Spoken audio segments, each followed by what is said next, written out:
Hello. I said I'd be back. Now, this is a 12-year-old student. It's a biologically born male student, and he was actually kicked out of school for wearing a t-shirt that said there are only two genders. Now, this is out of Massachusetts in the Middleborough School District, and so he's a middle school student, has claimed that he was kicked out of school for wearing a t-shirt with words stating that there are only two genders. And so, the copyright disclaimer under, section 107 of the Copyright Act 1976, allowance is made for fair use for purposes such as criticism, comments, news reporting, research, and criticism. And then also there's the fair use, profits for educational, and things like that. And so I am exercising my First Amendment rights to bring these stories to you. This is public information. And so, and actually the video prior to that with the 18-year-old student out of Riverside, California, she actually, that went viral, that video, and it was also on Fox News if you want to go and look at it yourself and things like that. And so with this being said, getting back to this particular story, this is out of Massachusetts. And so Liam Morrison, 12 years of age, told the Middleborough School Council on April 13th how his father had to pick him up from John T. Nichols Junior Middle School the month before when he refused to change out his t-shirt that read there are only two genders. He said school officials told him other students were complaining that it made them feel unsafe and was disrupting education. But by forcing him to change out of the shirt, Morrison claimed the school district was stifling his First Amendment right to free speech. And so let me explain something. Again, these articles tend to, like, it's funny how these particular articles are going slow, right? But I wanted to speak on this because, first of all, there is no type of threat just because you wear a t-shirt that says there are only two genders. Now, in my opinion, I believe that if you believe you are something that you're not, but if you believe that, then stand on it. Nobody can threaten who you are unless they threaten you with physical, literally physical violence or verbal bullying, to the point of, abuse or harassment or stalking. No one can, make you feel a certain way, if you believe what you believe. And I believe that if you feel you are who you are and you decide that's who you want to be and you decide to walk in what you say you are, even though genetics and DNA and all of that says otherwise, but that's who you believe, then do what you do. No one can make you feel threatened by who you truly believe you are. Because if you truly believe that you are someone other than who you was born, stand in that.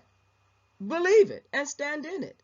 But if you lack insecurity because you know that it doesn't add up and you know that biologically speaking, that who you are portraying to be or who you want to live your life to be, and there are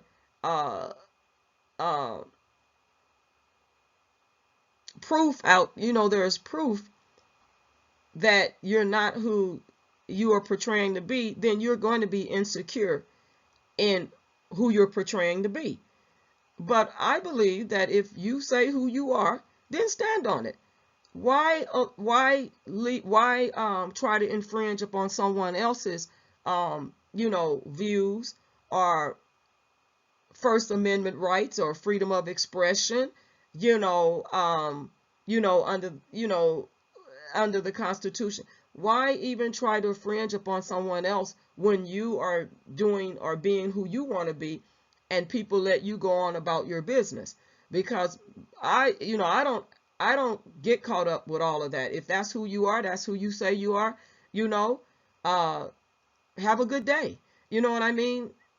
But trying to silence people about their beliefs and not allowing other people to have beliefs or to speak out or express themselves is totally injustice. And it's unfair, it's unjust, And then it also tips the scales in a manner that's not equitable, and we can see the inequality there. And so he because my thing is how did he make someone feel unsafe because he had on a t-shirt that says there are only two genders and was disrupting education? So if someone that is part of the LGBTQ plus community, or they identify as transgender, and they wore a rainbow t-shirt and they had on their, all of this, flamboyant stuff, how is that disrupting it? I mean, how is that making someone feel unsafe? Well, I wouldn't feel unsafe. That's what they're doing. Now, it might disrupt a little of the classroom if people start talking. You got to get the students back on track, back focused on the lesson, if it's so flamboyant, out there. But as far as making someone feel unsafe, those are two different things. You know what I'm saying? Unsafe and disrupting education is two different things, right? And so you don't even have to be identify as someone other than your biological born, who you are at birth, to bring attention to yourself. You can just be, who you are, and because you dress a certain way, that brings attention. Because everybody, like, say you are a person that dresses very well and you wear unique, unique stuff. I like very nice clothes, and I like unique things, right? And in life, I've had people to talk about, like, my cool shoes, because I have some really cool, nice shoes, okay? And I've had people to just get their attention on something that have nothing to do with them. They are more focused on your attire and your clothes and shoes instead of just paying attention to what you're there for, whether you're at church, whether you're at work, whether you're at school. I mean, just, you know what I'm saying? And so it doesn't have to be about, it doesn't have to be about,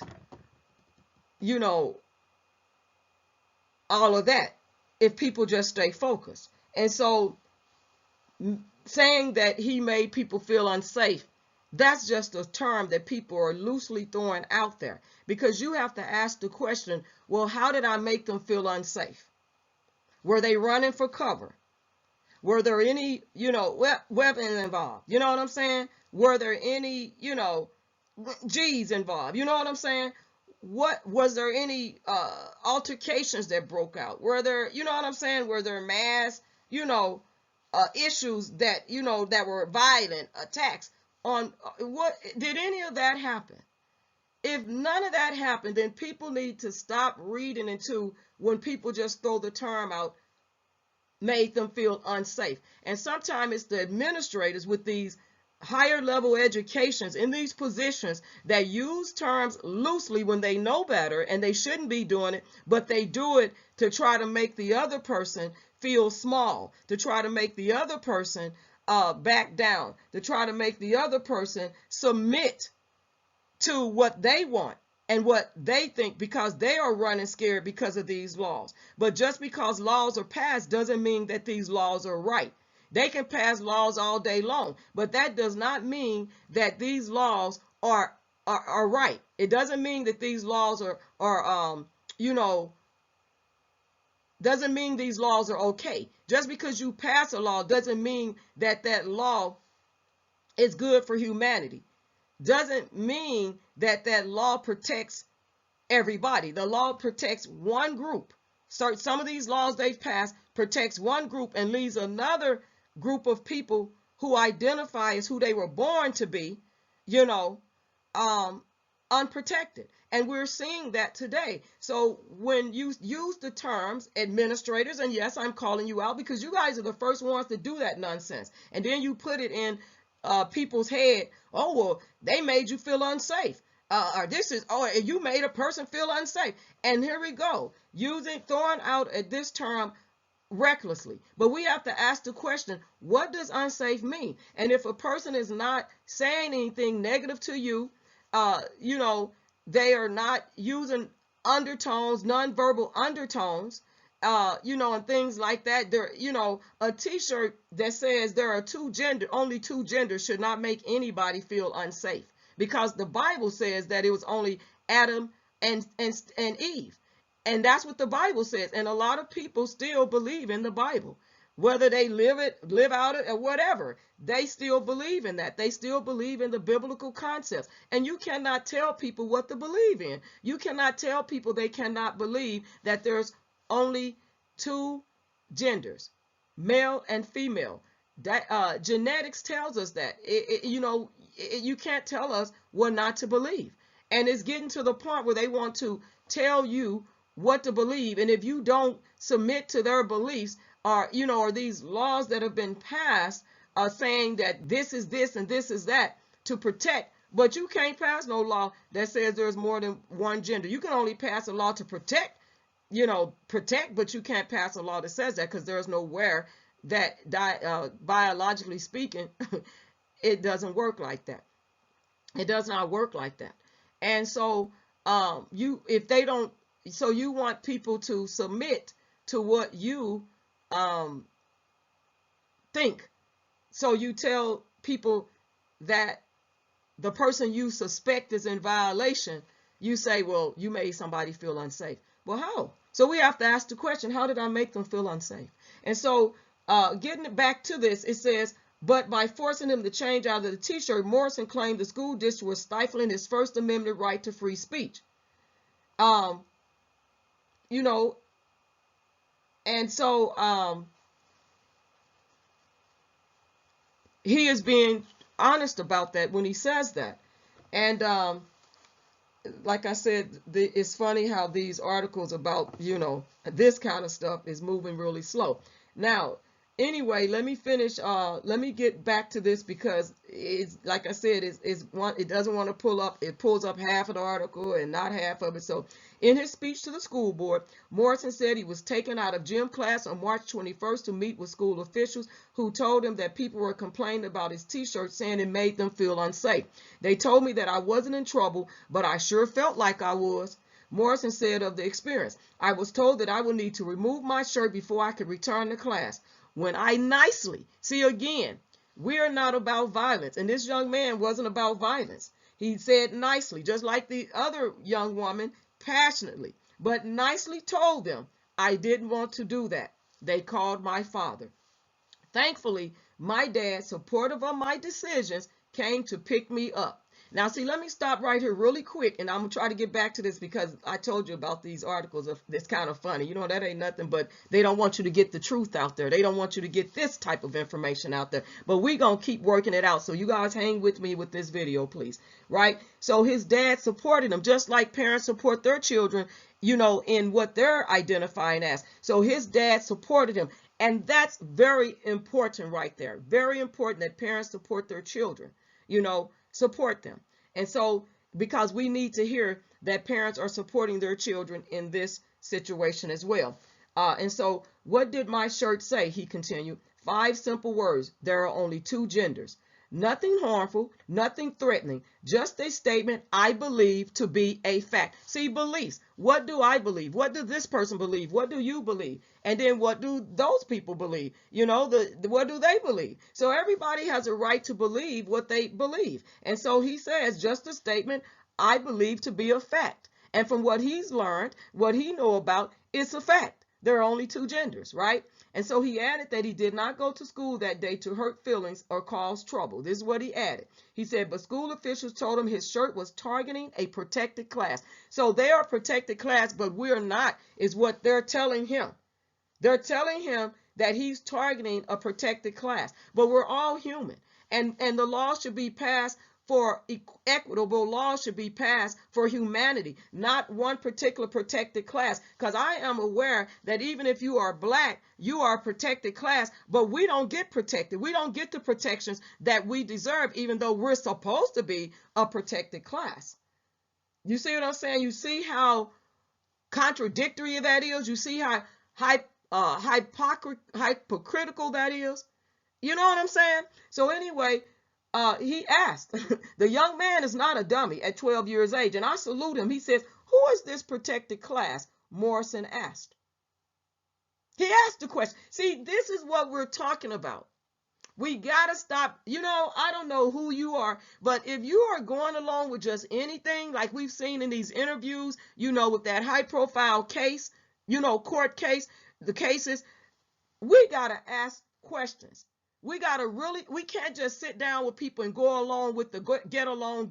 We got to ask the question. And I'm glad he did. That's why I was saying young people are stepping up and they're acting more intelligent and mature than these people in these administrative positions with these PhDs and masters. And they're sitting up here acting like they don't know anything. But you have young people that are able to articulate and ask the hard questions. And he asked a question that said, when the school official told him he was targeting a protected class, he asked, who is this protected class? Morrison asked, are their feelings more important than my rights? See, we have feelings and we have rights. Let's say it again. We have feelings and we have rights. And we've been talking about this over and over. Put your feelings aside and look at the laws and the rights of people. Are they being violated? Were the laws violated? Are they being violated? This is what we need to be looking at. We got to put feelings aside. And he asked the question. And I'm glad. Who is this protected class? Well, we need answers, right? So he went on to tell them. Because it seemed like to me that they didn't ever answer his question. They didn't answer it. Because look, they know that they can't answer that without violating this young man's rights. Okay, so he says, this is what Morrison, the young man, said. I salute you, Morrison. I salute you, young man, and I stand with you. Because this is crazy, man. This is crazy that these children have to keep going through this. Instead of going to school to learn, they going to school to be harassed. They going to school to be told, well, you know, you're doing this, you're doing that, and putting all this out here. But anyway, let me get back because I'm passionate. But anyway, he goes on to say, I don't complain when I see pride flags and diversity posters hung throughout the school. Do you know why? Because others have a right to their beliefs just as I do, he said. Morrison also said he was told that the shirt was a disruption to learning. But no one got up and stormed out of the class. No one burst into tears. I'm sure I would have noticed if they had. Woo-wee. I experience disruptions to my learning every day, he noted. Kids acting out in class are a disruption, yet nothing is done. Why do the rules apply to one and to another? This young man, I salute you, very profound. The preteen added that not one person directly told him they were bothered by the words on his shirt, and in fact, other students told him they supported its message. But by kicking him out of class, Morrison said he felt like the middle school was telling him it was not okay for him to have dissenting opinions. See, yeah, we don't have rights. See, if we speak out about our rights, then we're homophobic, we're using hate speech. That's not the case. We have rights, just like anybody else. Nobody's rights should over-trump somebody else's. We should be protected because we're all human beings. Period, point blank. So anyway, he says, this is what he says. I have learned a lot from this experience, he said. I learned that a lot of other students share my view. But see, they haven't asked those other students, like the young lady in the other video, 18 years of age. See what I'm saying? I learned that adults don't always do the right thing or make the right decision. Hello, isn't that what I just said? Hello. And even these laws that are passed doesn't mean that they should have been passed. Doesn't mean that it was the right decision to pass those laws. Hello, somebody.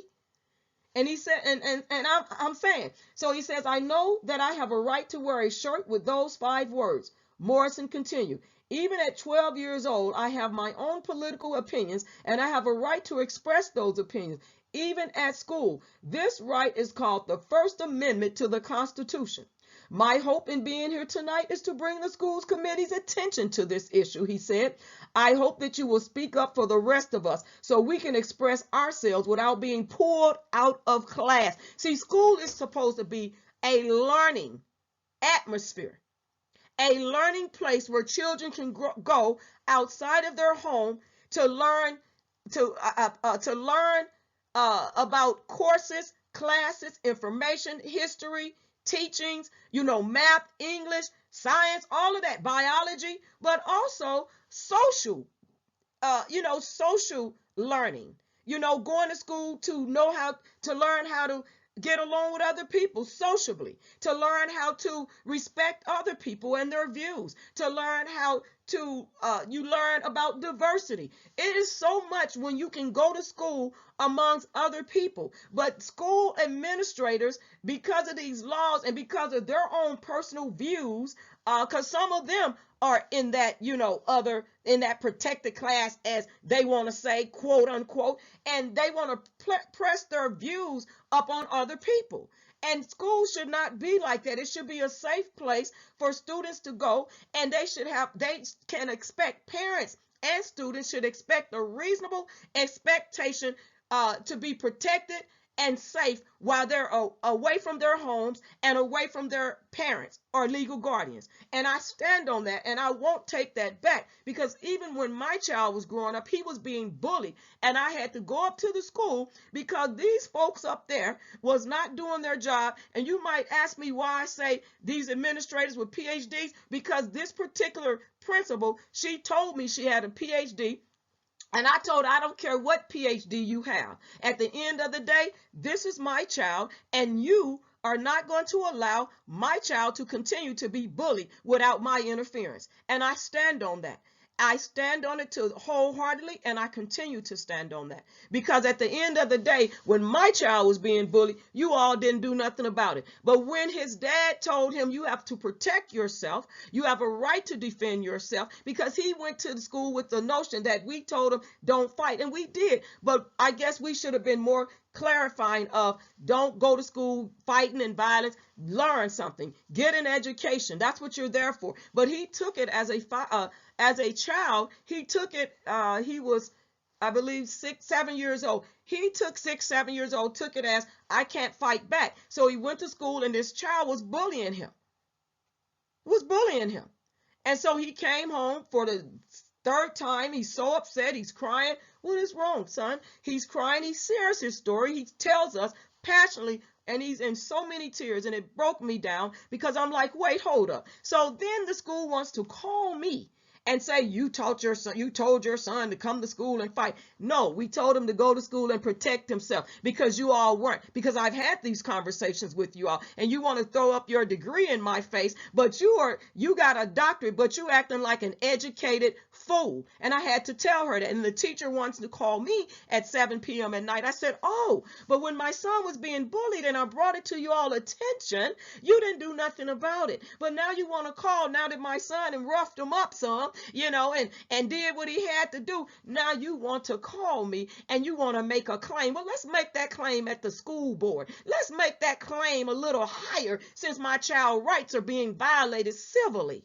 See, at the end of the day, we got to stand up for our children and be their best ally. And if you don't know how to do that, you can learn how to do it. Nobody is going to school wanting violence. Nobody wants to go to school. Most people, they want their children to go to school and learn and have a reasonable amount of protection and safety while they're at school. They want them to learn things. And even at home, you teach your children things, and you sit down and you read with them, and you teach them what your views and what your values are in a harmonious manner.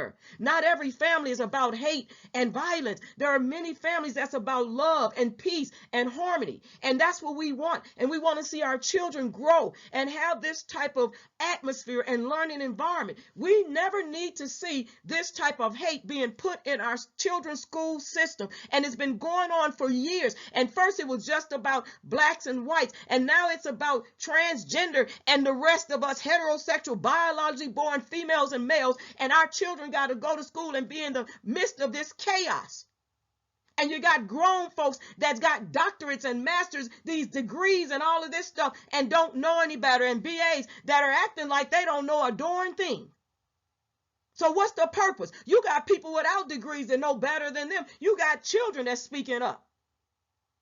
And the only reason why I talk about this is because they promote education that is supposed to make you a better person, supposed to make you think better, have higher learning skills than other people, and be more prepared than the people that don't. That's why I speak about it. Not because I'm trying to promote something, because I got a secondary education also. But what I'm saying is that they promote it so much, but you got people that have went to school and had opportunity to go, and they not acting like anybody, that the ones that don't, they're acting better than them. Let's keep it real. I'm here to speak, and if anybody have a problem with what I'm saying, take it up somewhere else, because I want to hear from the people that hear what I'm saying, that know, understand me, and that's been following me, and know that I mean well and good. I don't mean nothing bad, because there's nothing wrong with higher education. There's nothing wrong with seeking that. There's nothing wrong with it. And if you got it, I salute you, but use it in a manner that's going to be effective, that's going to promote harmony, that's going to promote education, that's going to promote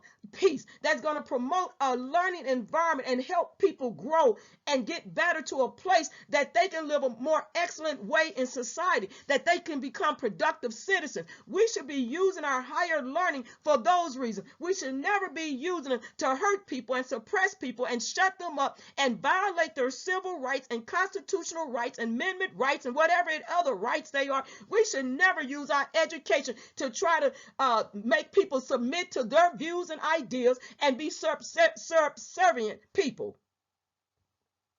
We should never use our education to harm people. It should always be to elevate people and to hurt people and to promote them to strive, to be better than who they are, and to encourage them and to coach them and be their best ally.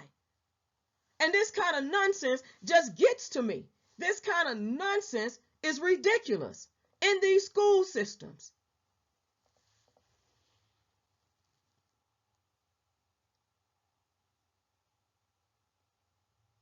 And then he goes, and let me just finish the article. It says, next time, it may not only be me, he concluded. There might be more soon that decide to speak out.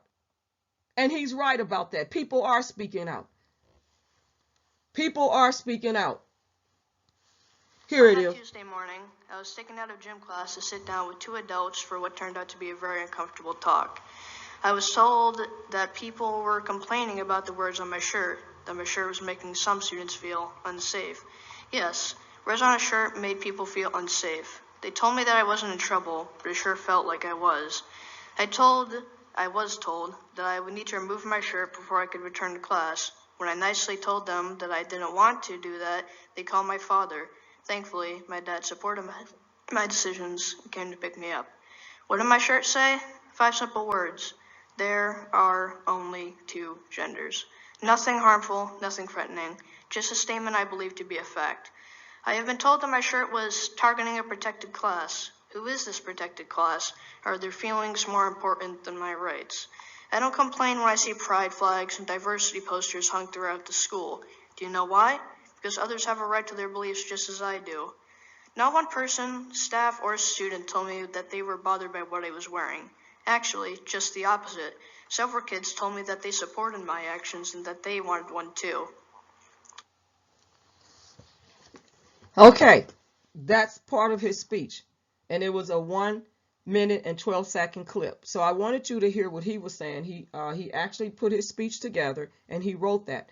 So with that being said, you all, please, again, let's get that conversation started. Please leave your comments below. What do you think about this? What are your views? And again, do you have children in the school system, minor children or grandchildren, or are you foster parenting children? What truly do you think about this? And this is not, and I want to be very clear on this, this is not to target any specific group of people. This is not hate.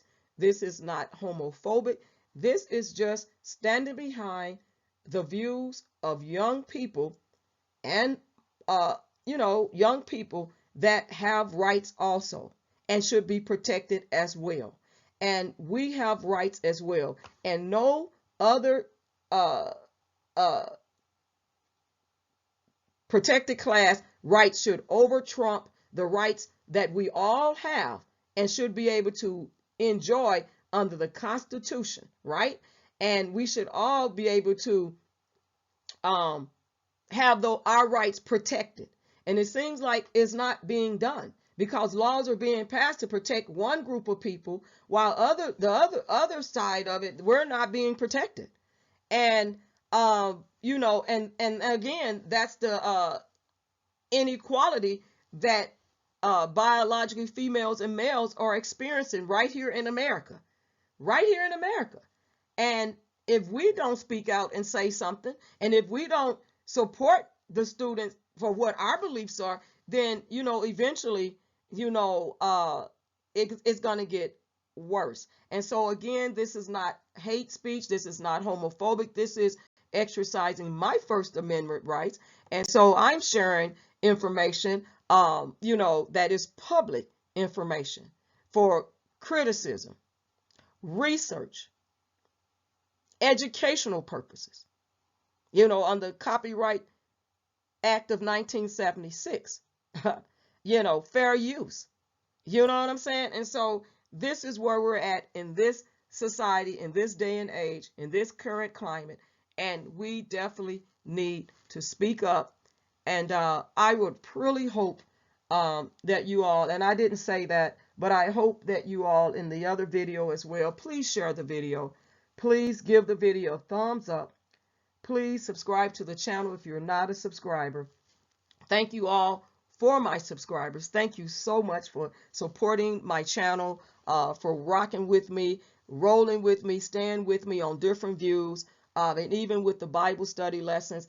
God is good. He's awesome. He's mighty. He's merciful in any and every way. And so I thank you all on today. But again, give this video a thumbs up and share the video. And if you share the same views, and if you support this young man, and in the other video you support that young woman, then share the video. Give it a thumbs up so it can get in the algorithm, because you know, we know that if, you know, certain things do not get out there. They don't want certain videos and information to get out there. You already know that, most of you, from, you know, that big old case. They, you know, we know the injustice in that, and we know that case. Woo-wee, they don't. Anytime you talk about that is almost, you know. But anyway, please give it a thumbs up and share this video. God bless you all, and I will be back with you soon.